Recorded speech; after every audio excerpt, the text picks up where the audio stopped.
தமிழக செய்திகள் வாசிப்பது சரவணன். நலாக்கோட்டை பகுதியில் தொடர்ந்து ஆண் யானை உலா இன்று காலையும் வந்ததால் பொதுமக்கள் பீதி.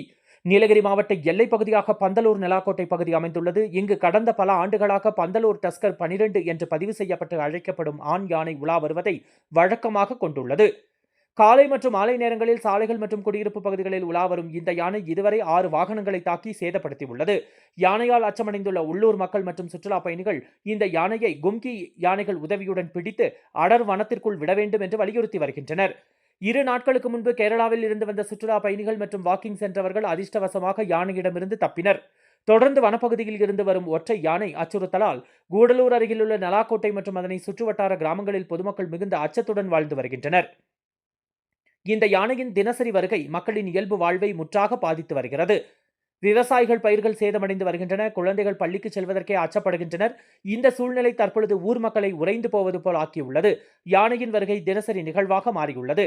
வனத்துறையினர் சில சமயங்களில் வந்தாலும் யானை வரும் நேரம் மற்றும் இடத்தை கணிக்க முடியாத நிலை உள்ளது. சில சமயங்களில் யானை காட்டிற்குள் திரும்பி விடுகிறது. சில சமயங்களில் ஊருக்குள் நுழைந்து பதற்றத்தை உருவாக்குகிறது.